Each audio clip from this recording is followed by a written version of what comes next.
Okay, today, nothing modelling, but something from my past, a long way before I started modelling. I was into comics, and mainly because that's the way it was back then. I mean, we got the occasional, DC or Marvel comic on the spinner rack, but it was mainly British comics. I never got into the football ones or whatever. It was always the fantasy ones, and with battle, the war ones, and I loved them dearly. I poured over them back in the days when pocket money prices meant you could buy 2 or 3 titles a week, and loved it dearly. In fact, loved it so much that years back, 10 years or more back, I decided to, start buying up old copies of the beloved comics and own them again. And I did have a blog site called IE, all right, AI, and then 4 E's, exclamation mark, where actually in that blog site, I charted that word IE and how many times it was actually used, and used correctly. The most common one was AI and then 4 E's, exclamation mark. All right.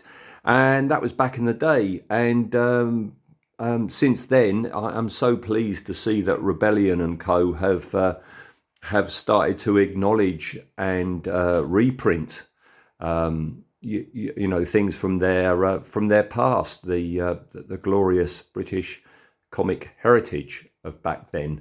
And today's little video is the latest edition. Rebellion, along with the Treasury of British Comics, have produced an annual, the 2024 annual.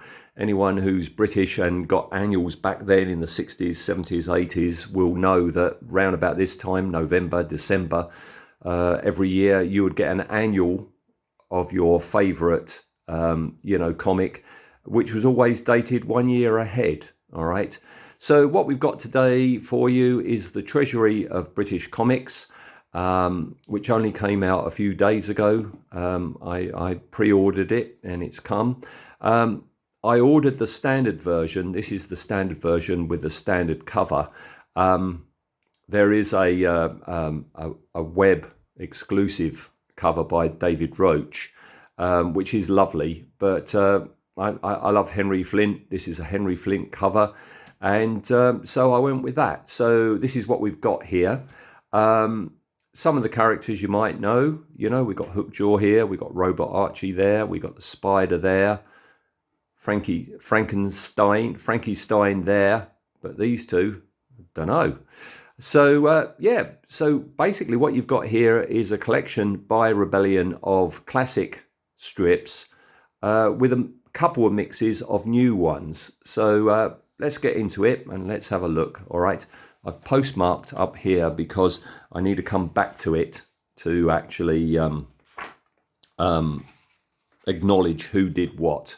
All right, so first thing we've got is this. All right, sorry by the way about the shakiness of the camera. I wanted to do it with my camera that's on a tripod thing, but that's broken, so this is all off my phone, so wobbly vision, I'm afraid.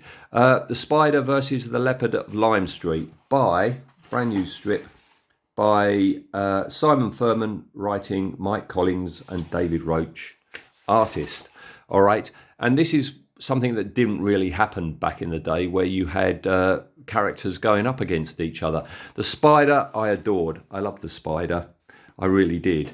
Leopard of Lime Street, not so much so. I saw him as a British pale imitation of Spider-Man, and that's really interesting because you get a setup here at this Science Expo where they're actually going to demonstrate how a controlled dose of radiation applied to common house spiders will, by the merest of bites, transfer their amazing arachnid abilities to this otherwise unremarkable teenager. Peter Parker? I guess so. All right. But yeah, it's interrupted by the Spider coming in. Billy Farmer, the Leopard of Lime Street, interrupts it. All right. We've got all sorts of shenanigans involving the bigger villains All right. And it's nice. It's a nice little standalone, little fun tale. All right. Next, we've got Grimley Fiendish, who I remember very, very fondly. A brilliant Leo Baxendale creation. This is written and drawn by Leo Baxendale, and I think it's absolutely criminal how he's been whitewashed out of, British comic history. He was a genius. There's no other word for him. He was absolutely brilliant, and he was responsible for creating so many classic, iconic strips and characters. And he's long overdue an acknowledgement and a reprint. So Rebellion, please do so. All right. Then we've got Moon Madness. Now, Moon Madness, sorry about the shaky cam, I got to go back. Moon Madness is script Alf Wallace, art Brian Lewis, right? And this is from, Smash in the spring of 1966. And it's not a strip I know at all. And it is bizarre in the way that British boys comics were back then. You've got a Russian probe goes to the moon. Okay, and on its radio transmissions back, it sends parts of the moon creature, all right? So first of all, they discover a gigantic hand and arm in a field, which somewhere up north starts moving south. There it is in all its glory. Brian Lewis, I'm used to as being a 1970s science fiction artist. And so it's odd to see him in the 60s, and it's not quite the style I remember him for. Yeah, down on Salisbury Plain, a couple of legs spring up and start walking north. So you've got an arm crawling south and legs and a groin moving north. We've also got a guy called Silverlight, John Silverlight, who encounters him, gets touched by the fur and gets stabbed by the fur and instantly develops a connection with the groin. All right. So yeah, the next few issues are devoted to trying to stop it, but no, it's going to join up. It joins up. Finally, it joins up, but it hasn't got a head. Right. Next one, it goes off to sea, submerges for a couple of weeks, comes out with a head. And as you can see here, the final staggering installment of Moon of Madness. You dare not miss the surprise ending. And the surprise ending is basically John talks to it, and they switch a radio back on, send a radio signal up to the moon, and he goes off. And as you can see in this last caption here, okay, it's kind of setting John up to be a sequel character. What I haven't mentioned in this is what's called an original archive scan. And here you can see, look, 8.5 inches, RGB. It's a scan of the original artwork, which I'm guessing either Rebellion owns or somebody has donated for this publication. You can see how the captions and the texts, because they were on cheaper paper, brown quicker. All right, that's looking very Brian Lewis. That's a proper Brian Lewis panel there. I can see that that's Brian Lewis. All right. So after that, we've got more shenanigans with Grimley Fiendish, and then we get into the Exterminator, right, which is a tale from Star-Lord Annual 1982. No idea who the writer was.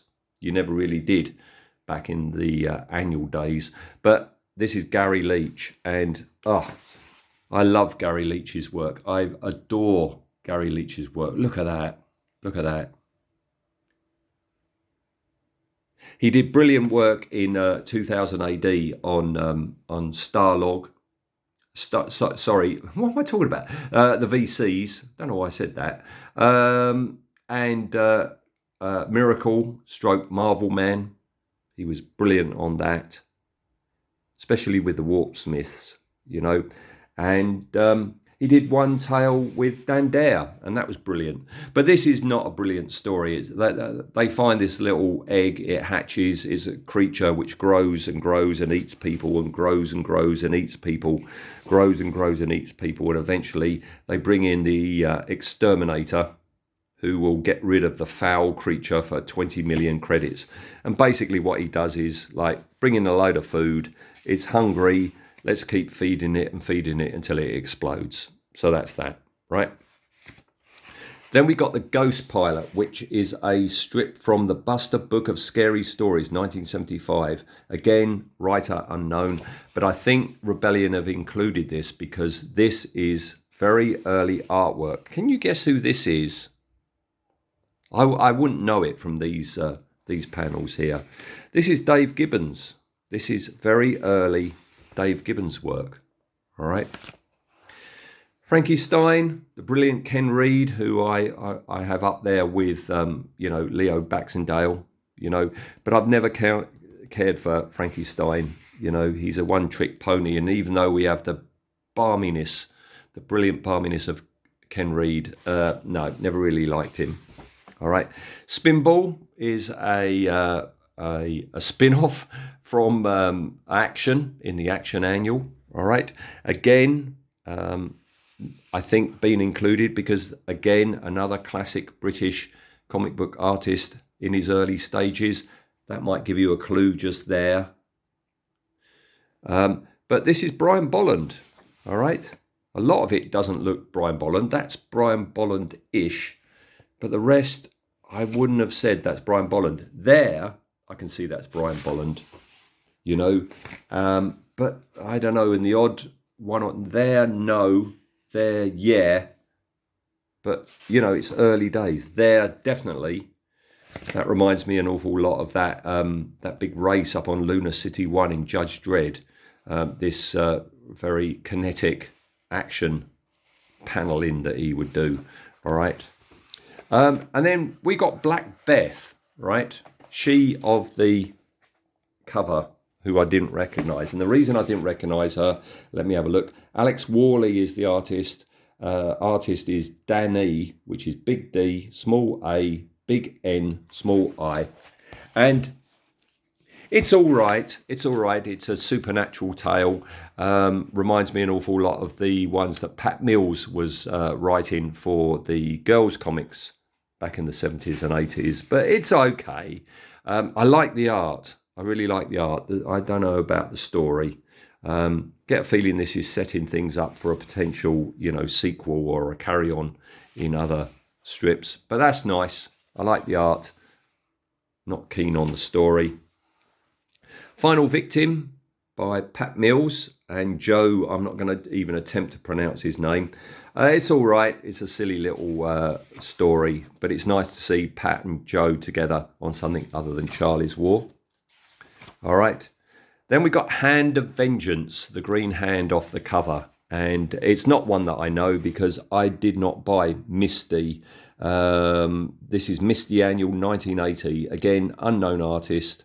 Writer. Artist Carlos Guirado.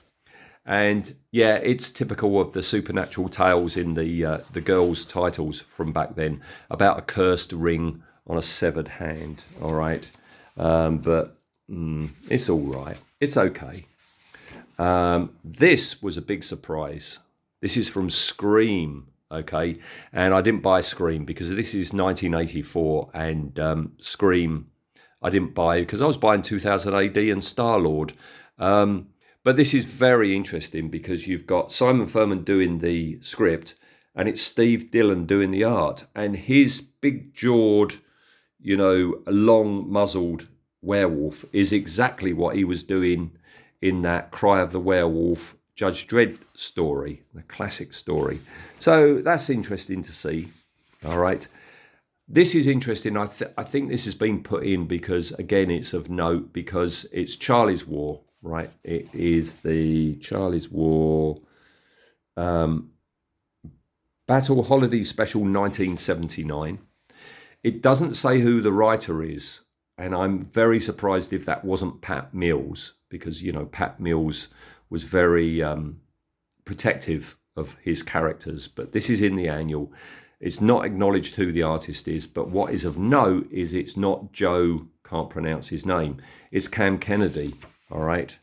And I think maybe this is included. I mean, all the characters are there, you know, you got the old Sergeant Major and that, but it's not Joe, what's his face, all right?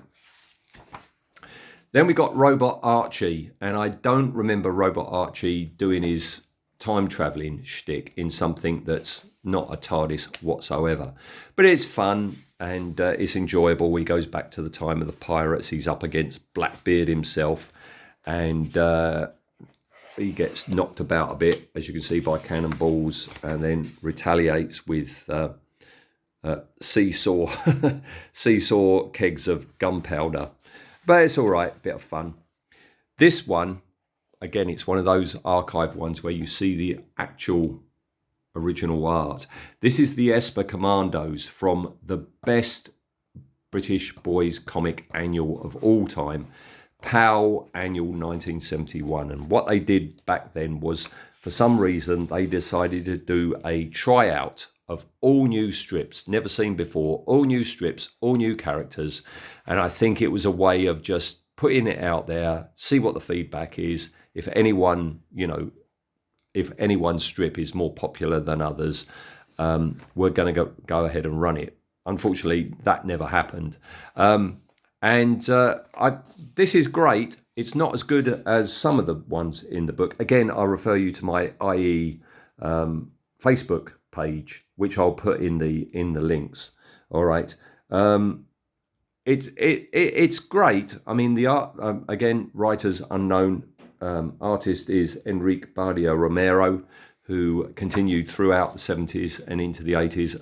I primarily remember him for the AXA comic strip, the 3-panel comic strip in the Sun newspaper in the 80s. You've got a gang brought together, kind of like the Avengers, with all sorts of different powers. The thing I remember most from it, and it's in here somewhere, is there's a boy who can create mental illusions. And where is he? There he is. This is the one. I mean, I was 9 when this annual come out. Here he is, pretending to be a crab, projecting the image of a giant crab, which they're fooled by. And there we get him actually doing the crab walk, all right, which I always thought was really funny. Great White Death is from the first Action Annual, which is a prequel. Action issue number 1 shows you how Hookjaw, the giant killer, great white shark, got the hook in his jaw. This is a prequel in that it shows you how he got his nick in his dorsal fin. It's all right. It's okay. Ken Armstrong, same writer as on the strip, but the art is nowhere near as effective as it was in the strip. I mean, we've got the customary gore, someone's head coming off there, all right, but it's just not as effective. Look, a guy losing his leg there, all right. It's okay. It's all right. I've never seen it before. I've never read this before, so it's interesting. I mean, that's meant to be a hammerhead shark attack with a guy losing his arm, and it's all right. You kind of see what's going on. All right.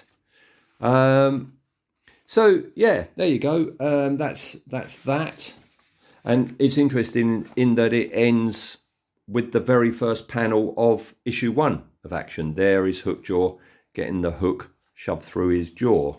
All right. Brand new story here. Gustav of the Wehrmacht. Nice little joke there. Script by Keck W. from 2000 AD. Art by Staz Johnson of things including 2000 AD. And it's good fun. I like things on the Eastern Front, you know, where you get like a war story, but it's mixed with a bit of supernatural or a bit of fantasy. And the fantasy in this case is a bloody great bear who's one of the teammates, all right? And it ends with him gnawing on a Nazi, which can't be a bad thing. All right, so last thing we've got is, who's the writer? Keith Richardson and Tom Peterson doing the art. Gar the Goblin, because for a couple of years now we've had this, carrying on in the tradition of the boys' comics, and this is one from only 2 years ago. All right, so that's it. It's good fun. I recommend it. I'll put a link to where you can buy it from below. I'll just finish with the very last thing, and I think this is terrific, right? You've got this. Let me pull back so you can see it in its glory. There it is. That's the end pages and also the front pages. I'm assuming, I don't know, right, that what we've got here is all the characters from the annual standing on the cliff, and it's a cliffhanger.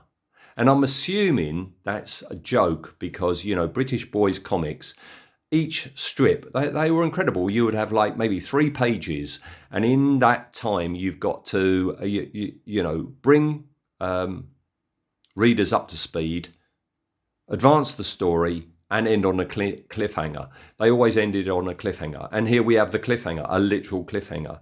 All right. I don't know who the artist is. In the front of the book, it tells you who the 2 cover artists are, but it doesn't tell you who this is. And I'm thinking it's Henry Flint.